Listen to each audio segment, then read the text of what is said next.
Northwood, 1989. An 11-year-old boy rides home with his younger brother and best friend after renting a movie from a neighborhood store and vanishes on a quiet rural road. No struggle, no warning, just a bicycle abandoned in the dark and two terrified boys running for help. For 27 years, his family never stopped searching. For 27 years, an entire state carried the weight of a question that refused to fade.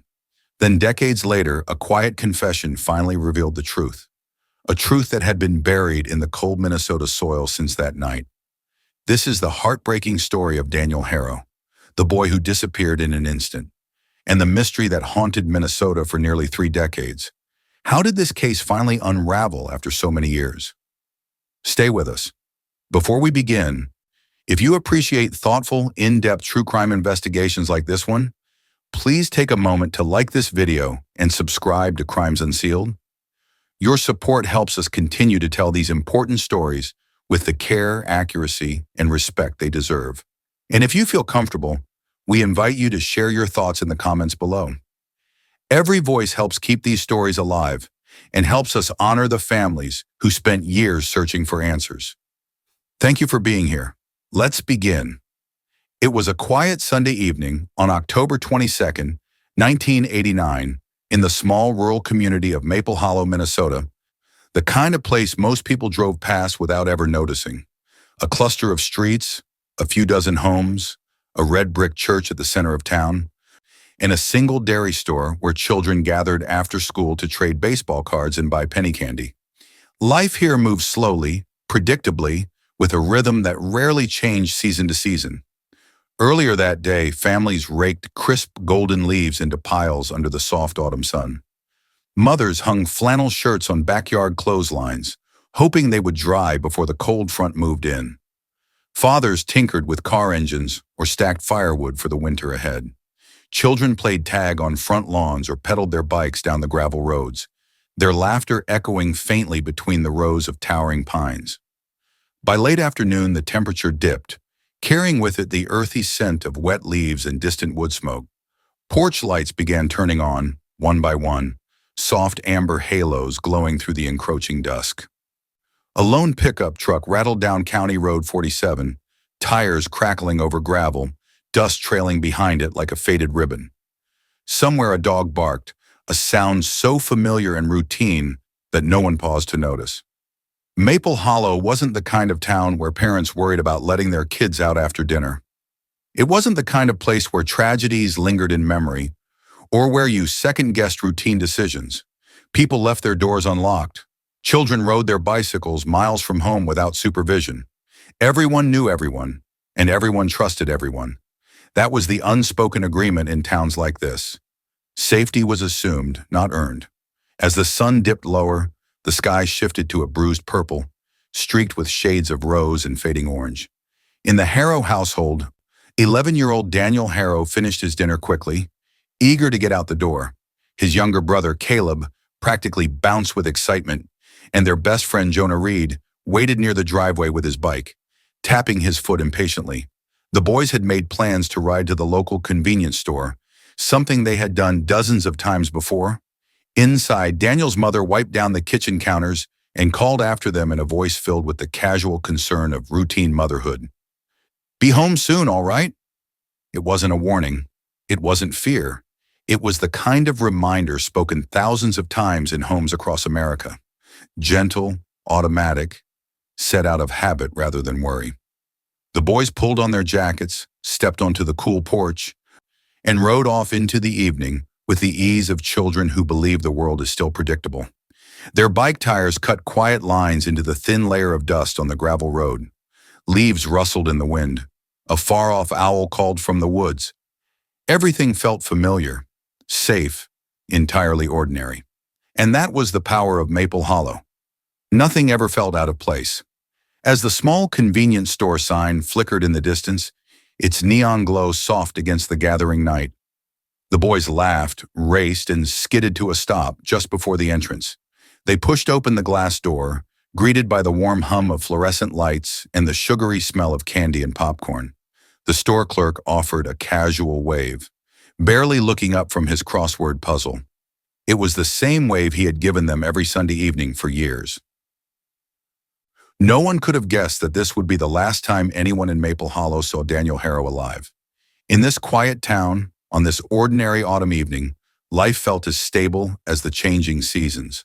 No one sensed the danger waiting in the dark. No one felt the shift in the air. And no one, not even the boys themselves, knew that the safe little world they had grown up in was about to shatter in a single, irreversible moment. 11-year-old Daniel Harrow was the kind of boy people in Maple Hollow remembered with a quiet smile. He had a habit of pushing his glasses up the bridge of his nose whenever he got nervous, even when they weren't slipping. He loved baseball cards, flashlight tag, and making his younger brother laugh by imitating cartoon voices he wasn't very good at. He was gentle, soft-spoken. The kind of child who held doors open for strangers and apologized even when things weren't his fault. His mother often said he had an old soul, a quiet kindness that made him seem older than his years. But around his brother Caleb, Daniel loosened. The two were inseparable. Brothers by blood, yes, but best friends by choice. They shared everything, comic books, inside jokes, and the homemade slingshot they had built from a tree branch behind their house. Their best friend Jonah Reed completed the trio. Jonah was the adventurous one, loud where Daniel was quiet, bold where Daniel was careful. Together, the three boys moved as a single unit, riding their bikes through Maple Hollow like they owned every gravel road. At the store that evening, everything felt wonderfully familiar. Daniel picked out a movie, one they had rented before, but loved enough to watch again. Caleb wandered between the snack aisles, debating between two types of candy, while Jonah tried to convince him they needed chips instead. The store clerk smiled, the way adults often smiled at kids who were full of life. It was ordinary, simple, exactly the kind of moment families later cling to when everything else falls apart. When they stepped back outside, the sky had grown darker, the last traces of daylight slipping behind the tree line. Their breath fogged faintly in the cold air. Daniel zipped his jacket up to his chin and tucked the movie under his arm before mounting his bike. They began the ride home, three silhouettes pedaling through the Minnesota dusk, their laughter carrying into the open fields. Caleb teased Daniel about choosing the same movie again. Jonah challenged them to a race. Daniel, smiling despite the chill, agreed. For a stretch, the boys rode side by side, headlights from distant farmhouses flickering between the trees. The crunch of gravel under their tires created a steady rhythm. The occasional gust of wind made the branches sway overhead, scattering leaves across the road. Nothing felt strange. Nothing felt dangerous. But every now and then, Daniel glanced behind them. Just a quick look over his shoulder, as if something tugged at his attention. A feeling he couldn't name. A flicker of unease he dismissed just as quickly as it came. Later, Caleb would remember this. He would replay that small moment in his mind again and again, wondering if Daniel had sensed something the others hadn't. As they approached the long curve of County Road 47, the boys slowed down. This stretch of road always felt colder, shaded by dense pines that shut out the last of the light. The night grew quiet, the kind of quiet that settles deep, muting every sound. Caleb moved closer to Daniel. Jonah tightened his grip on the handlebars. They kept pedaling. And then, just as the curve straightened out, just as the boys shifted into the familiar final stretch toward town, something waited for them in the dark. The boys were halfway down County Road 47 when they noticed how dark it had become. The trees pressed close on either side, their branches forming a tunnel that swallowed the last bit of twilight. The only sounds were their bicycle tires on gravel and the faint rustle of wind moving through the pines. Daniel rode slightly ahead, movie still tucked under his jacket to keep it from slipping. Caleb was beside him now, glancing every so often at his brother's face, as if seeking reassurance. Jonah trailed just behind, humming to himself to break the silence. Then, everything shifted. Jonah would later struggle to put it into words. He said it felt like the whole road went quiet at once, as if the night were holding its breath. A shadow moved along the ditch. At first, the boys thought it was a deer. They slowed instinctively. Daniel lifted his head. Caleb whispered his name. Jonah squeezed his brakes, the wheels sliding slightly in the gravel. The shadow stepped forward. It wasn't a deer. It was a man. He emerged from the darkness slowly, deliberately, like he had been waiting. A figure dressed in dark clothing, face partially covered, one hand raised, not in greeting, not in warning, but in a way that froze the boys where they stood. Caleb gasped. Jonah dropped his bike. Daniel didn't move. The man spoke in a voice that was calm, almost eerily steady. "Stop right there." Jonah would remember the tone for the rest of his life. It wasn't angry. It wasn't rushed. It was controlled, like someone who had rehearsed every word. The boys froze. Their bikes wobbled beneath them. "What are your names?" the man asked. "What grades are you in?" His questions made no sense. His presence made no sense. Nothing about the moment felt real. He ordered them to lie down on the ground. Jonah obeyed first, trembling so hard he could hear the gravel shaking beneath him.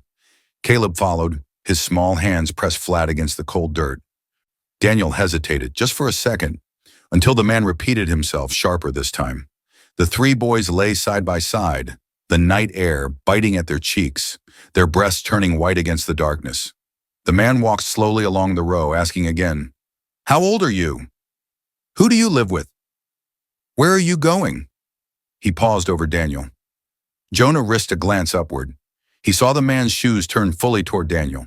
He felt the shift in the air, the moment something changed.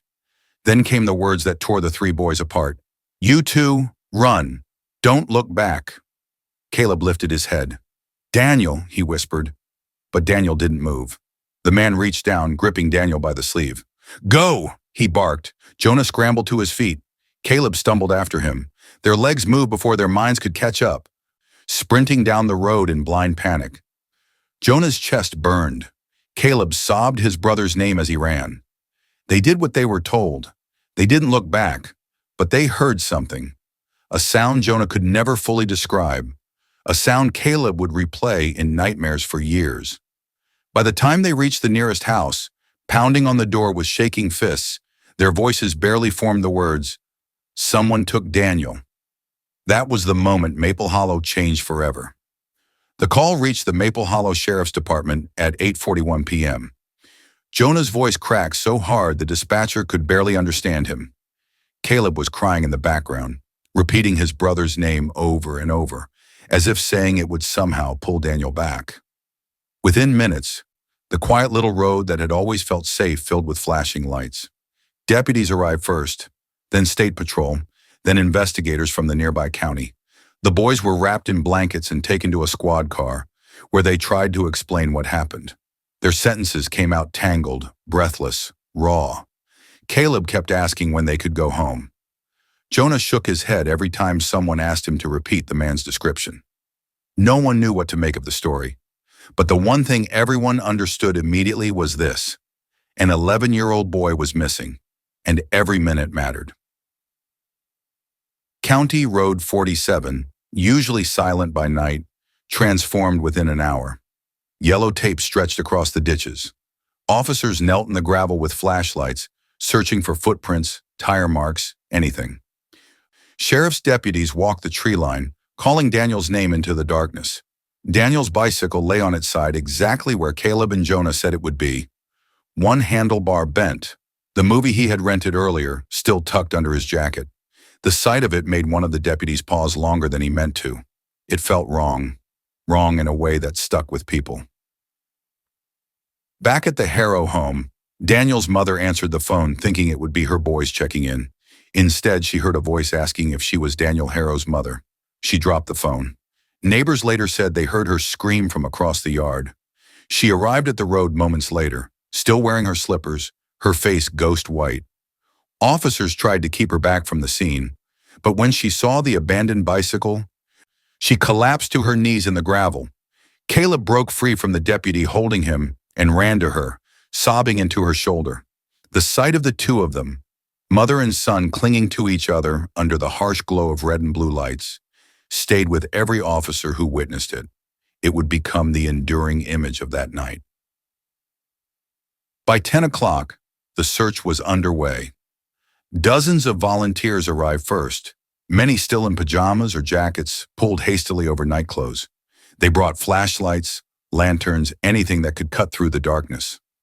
More came as word spread, People who barely knew the Harrow family but felt compelled to help. Search dogs were brought in. Deputies combed the ditches. Groups walked shoulder to shoulder through the tree line. Farmers opened their fields. Church members brought coffee and blankets. The sense of urgency pulsed through everyone. A child was out there, and the temperature was dropping. Around 2 a.m., frost formed on the grass and the search slowed. Exhausted volunteers huddled near squad cars for warmth. Officers rotated shifts. The dogs grew tired. The wind picked up, scattering leaves across the road in restless spirals. But there was no sign of Daniel. No footprints deeper in the woods. No pieces of clothing. No voice calling back. No movement in the trees. Nothing. It was as if the darkness had simply swallowed him whole. Morning brings the state patrol, the FBI, and the media. By sunrise, Maple Hollow was no longer a quiet town. Satellite trucks lined the highway. Reporters stood in front of the convenience store where the boys had been hours earlier. The FBI joined the investigation. A command post was set up near the Harrow home. Officers scoured barns, wells, abandoned sheds, drainage pipes, ditches, ponds, and wooded trails. Helicopters searched from above. Volunteers continued grid searches through farmland. The community refused to stop. People brought casseroles to the Harrow's porch. Churches opened their doors for prayer vigils. Local businesses printed flyers with Daniel's school photo. Neighbors organized nightly search rotations. Maple Hollow, a town that had never imagined a tragedy, became a town united by one purpose: bring Daniel home. But as days turned into weeks, the hope that carried the first night began to unravel. Leads evaporated, tips contradicted each other, rumors spread, then faded. The boys repeated their story dozens of times, but there was nothing more they could offer. And the man in the ditch, the stranger who emerged from the darkness, left no trace behind. It was becoming clear that this would not be solved quickly, and for the Harrow family, the nightmare was only beginning. In the first few weeks after Daniel Harrow disappeared, Maple Hollow refused to lose hope. His school kept his desk untouched. His church placed a candle in the front pew, lighting it every night at dusk. Volunteers continued sweeping the woods long after official searches stopped for the evening. But hope, even in the strongest communities, can erode under the weight of time. By mid-November, the air grew sharper. The ground hardened with frost. The leaves that had once blanketed the roads were now brittle, sinking beneath the pressure of every boot that stepped on them. Search dogs tired easily. Deputies spoke quieter. Even reporters began to drift away, one by one, toward newer stories. Inside the Harrow home, life split into before and after. Daniel's room became a place no one entered without permission. His baseball cards remained stacked on his dresser exactly the way he had left them. His jacket still hung by the door. His shoes sat beneath his bed, the laces knotted loosely, waiting for the hands that would never return to tie them. His mother washed the bed sheets weekly, even though no one slept there. She said it made her feel like she was taking care of him. His father checked the front porch every morning before work and every night before bed, convinced that maybe, just maybe, Daniel would somehow find his way home. Caleb, who was only 9, stopped talking as much. He refused to ride his bike after dark. For months, he slept with the hallway light on. He asked questions no one knew how to answer. Why did the man take Daniel? Did Daniel call for me? Why didn't he take me too? Questions with no place to go. By December, Maple Hollow was buried beneath Minnesota snow. The search slowed to almost nothing. The cold made the woods impenetrable. Frozen ground hid everything beneath it. For the Harrow family, winter was a season of forced stillness. Daniel's mother spent nights at the kitchen table, staring at stacks of flyers, police reports, and newspaper clippings. She wrote letters to news stations. She called every organization she could find. She kept lists, timelines, maps. And every time the phone rang, she held her breath. Caleb slept in his parents' room most nights, unable to shake the memory of the man's voice telling him to run. His father grew quieter too. He worked longer hours, fixed things around the house that didn't need fixing, and shoveled snow even when it wasn't snowing. Anything to keep his hands busy. Anything not to sit still with the truth no one wanted to name. When the snow melted, search crews resumed their work. They combed through thawing fields, checked drainage ditches, and dragged ponds. Sheriff's deputies followed up on dozens of leads: suspicious cars, unfamiliar men, sightings that turned out to be nothing more than frightened imaginations. Detectives brought in behavioral specialists. They consulted experts from other states. They revisited earlier interviews. Every officer believed Daniel had been taken by a stranger. They just didn't know who. By the end of that spring, hope had stretched thin. 1990 passed, then 1991, then 1992. Caleb grew older. Jonah changed schools. Daniel's bedroom remained untouched. The Harrow family kept his photo on the mantle. His mother kept his school books in a drawer she opened far more often than she admitted. His father repaired Daniel's bike once a year, oiling the chain even though no one rode it. Detectives rotated off the case, replaced by others who studied every report, every map, every statement. But with each passing month, the trail grew colder.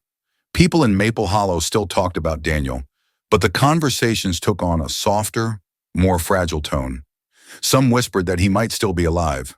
Others feared the opposite, but never dared say it aloud. The town had become haunted, not by ghosts, but by a single unanswerable question: where is Daniel? By the late 1990s, Daniel's mother had become an advocate for missing children. She spoke at vigils, organized community events, and donated her time to support other families going through the same nightmare. She found purpose in the pain, even when she still cried behind closed doors. His father attended every meeting with new investigators, offering help in any form.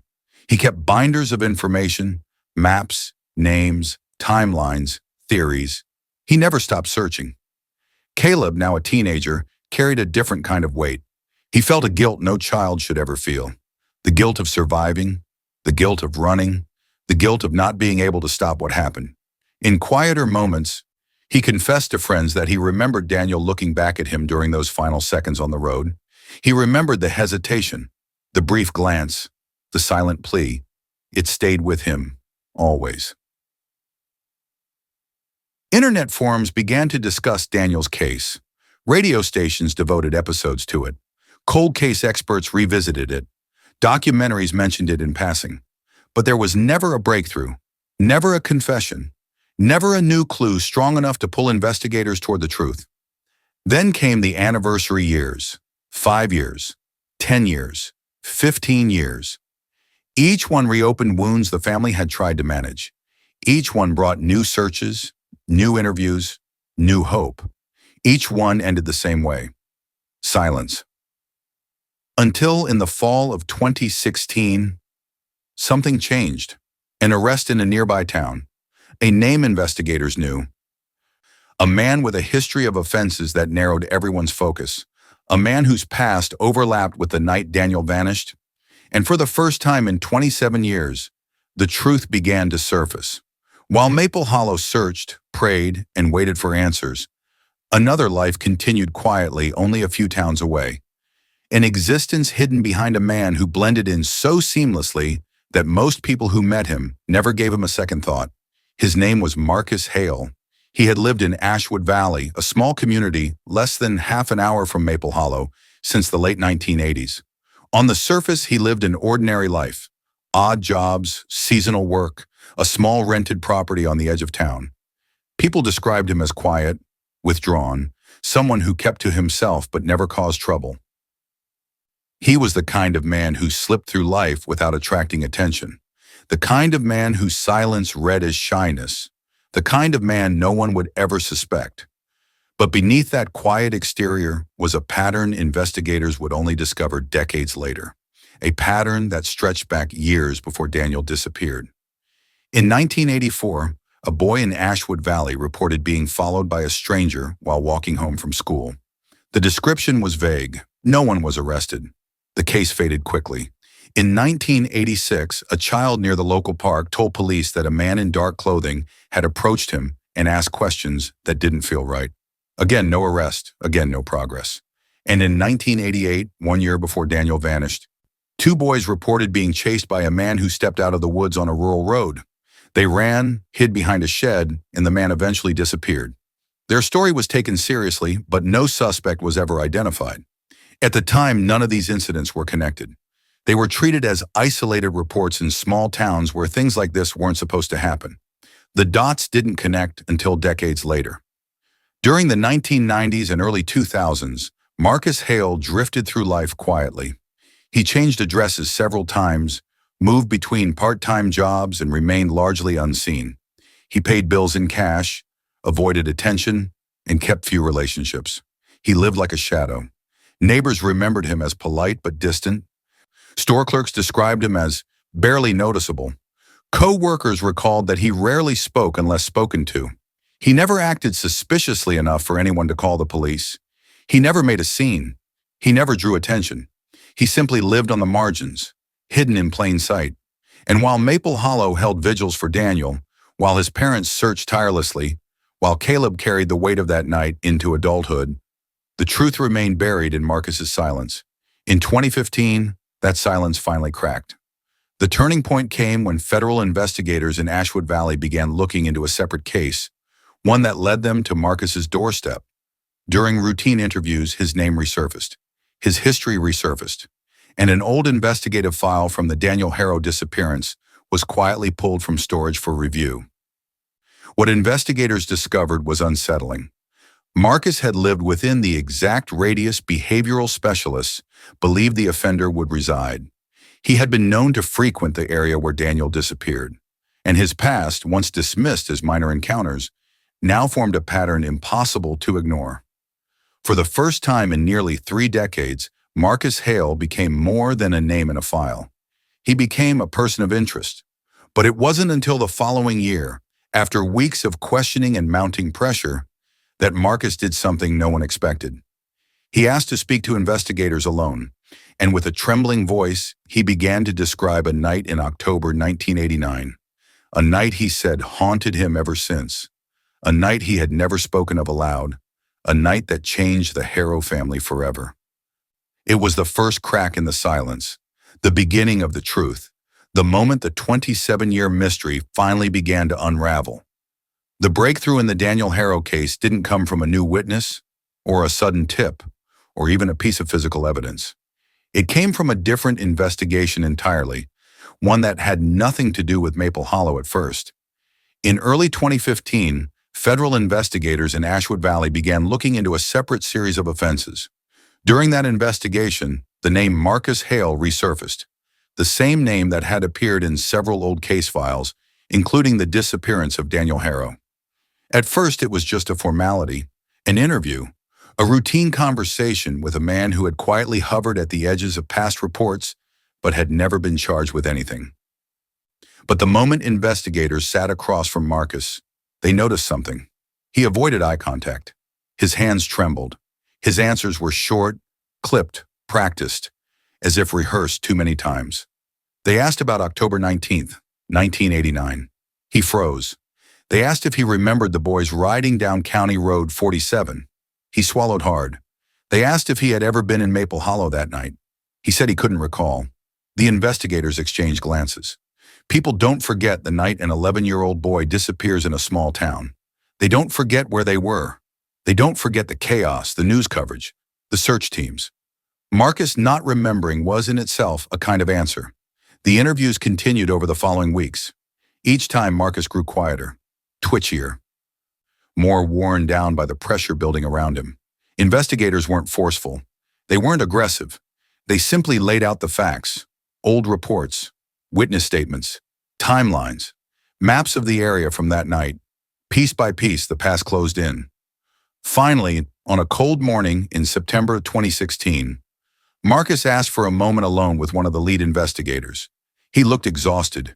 His shoulders shook. His eyes were rim-red, as if he had not slept in days. And then, in a voice barely above a whisper, he said, "I can tell you where he is."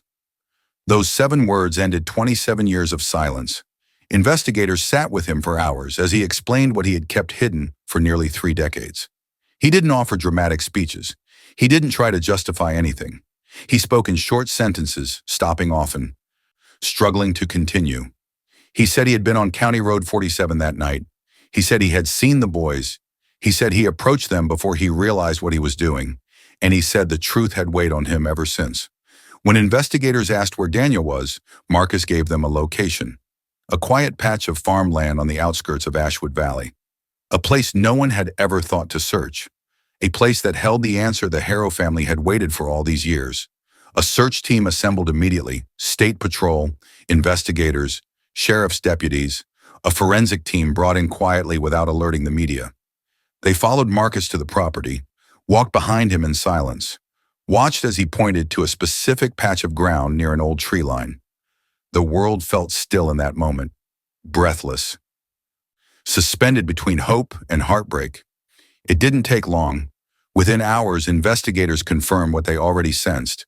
They had found the place where Daniel's story ended.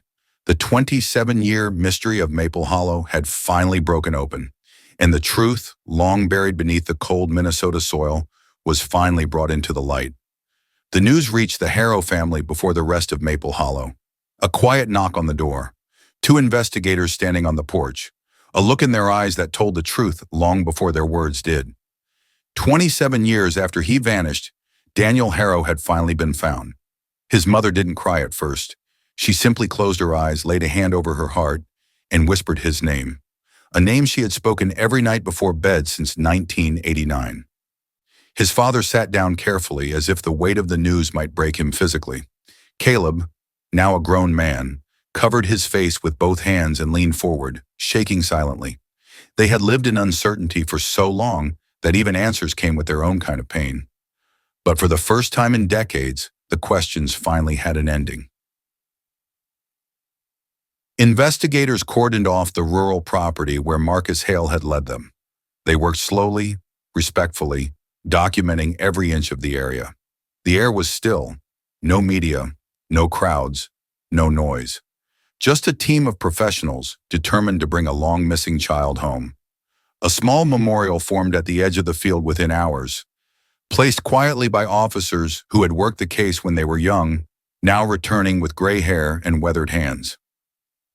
One deputy left a small toy baseball, another placed a folded note. Someone else left a candle that flickered gently in the cool evening breeze.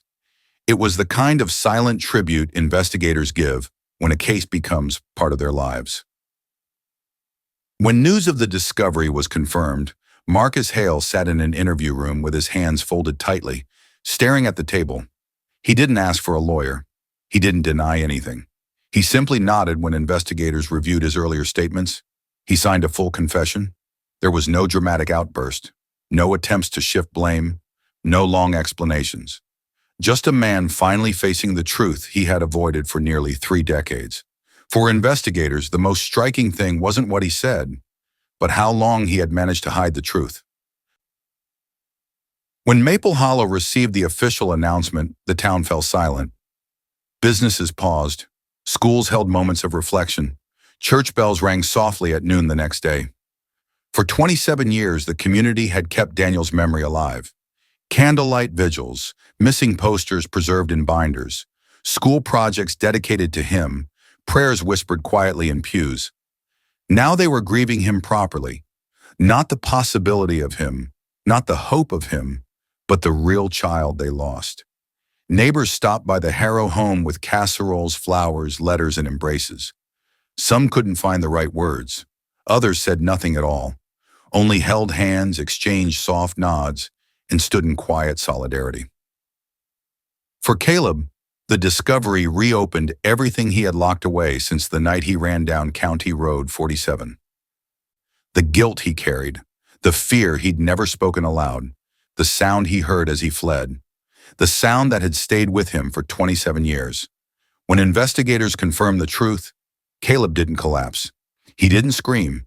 He didn't break. He simply whispered, "I can finally stop wondering." And that sentence, simple, quiet, honest, captured what the family had endured for so long. The not knowing, the endless imagining, the torment of possibilities. Now there was closure. Painful, yes, but real. Daniel was laid to rest in Maple Hollow on a still autumn morning, 27 years after he disappeared. The service was small. Family, childhood friends, investigators, and townspeople gathered beneath the shade of tall pines. A single photo of Daniel, the same school portrait used on his missing posters, rested at the front. Caleb placed a baseball card inside the casket. Jonah, now an adult with a family of his own, placed the movie they had rented that night. Daniel's mother slipped a handwritten note into the folds of the blanket that covered him. There were no speeches, just quiet tears and the soft rustle of leaves drifting across the cemetery. When the service ended, Daniel's mother touched the top of the casket and whispered, "You're home now." In late 2016, Marcus Hale appeared in court. He pled guilty. No trial, no lengthy proceedings. The judge sentenced him to life in prison without the possibility of release. There were no outbursts, no drama, only a long, heavy silence as the courtroom absorbed the finality of it. For the Harrow family, the sentence did not erase the pain, but it acknowledged the truth. It held someone accountable. And after 27 years of unanswered questions, that mattered. Today, Maple Hollow remembers Daniel Harrow quietly. His photo still hangs on the wall of the local library. A small memorial plaque sits near the convenience store he visited on his last night. Every October, candles are placed along County Road 47, a soft glow stretching down the curve of the road where the boys last saw him. People don't speak his name as often anymore, but they have not forgotten him. Daniel's story became part of Maple Hollow's story, a reminder of innocence lost, of a community united, and of a family who waited 27 years for the truth. And though the ending is not the one they prayed for, the Harrow family finally has something they lived without for so long: certainty, a place to grieve, a place to remember, a place to say goodbye. In the end, the story of Daniel Harrow is not just the story of a missing child. It is the story of a family forced to live in the space between hope and heartbreak for nearly 3 decades. A story of a town that searched long after the cameras left, long after the headlines faded, long after the rest of the world moved on. For 27 years, Maple Hollow held its breath. 27 years of searching fields, checking ditches, revisiting maps, and praying that someday, somehow, the truth would return to them. And when it did, when the truth finally surfaced from a quiet corner of Ashwood Valley, it arrived not with relief, but with a tenderness that only those who have waited that long can understand. The ending they received was not the ending they prayed for, but it was an ending. For Daniel's mother, it meant no more nights staring at a porch light left on for the child who never walked through the door. No more wondering if he was cold or hungry or frightened or alone. No more imagining possibilities that carry their own kind of torment. She could finally speak about her son in the past tense without feeling like she was betraying him. For his father, it meant closing the binder that had lived on his nightstand for 2 decades, pages filled with maps, phone numbers, newspaper clippings, and carefully kept timelines. He no longer had to update it. He no longer had to live inside it. He could let the binder rest, the way he wished he could have let his son rest all those years ago. For Caleb, the little brother who ran into the night and survived, the truth became a strange kind of mercy. He could finally quiet the questions that had lived inside him since age 9. Questions about what he could have done differently, about whether his brother called out for him, about whether he should have stayed. The answer did not heal everything, but it softened the sharpest edges of his memory. He could begin the long process of forgiving himself for something that was never his fault. And for Maple Hollow, the discovery marked the end of a chapter that had shaped an entire generation.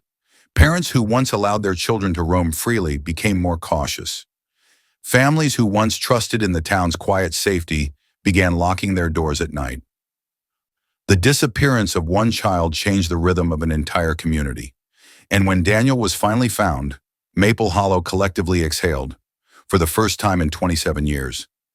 Daniel's story reminds us of something simple, tragic, and profoundly human, that life can shift in a single moment, on a quiet road, under a darkening sky. That answers are not always quick, that justice is not always immediate, and that time, no matter how long it stretches, does not erase love. Every year when the leaves begin to turn and the air carries the first chill of autumn, the people of Maple Hollow placed candles along County Road 47. Not as a memorial to tragedy, but as a reminder of a boy who lived, who was loved, and who will never be forgotten. As we close this chapter, we honor the Harrow family, the investigators who never stopped searching, and the community that refused to let Daniel's name fade into silence. If this story moved you, please take a moment to like this video, subscribe to Crimes Unsealed, and share your thoughts in the comments below. Your support helps us continue telling the stories that matter, stories of truth, resilience, and the families who never stop searching. Thank you for watching, and as always, stay aware, stay safe, and take care of one another.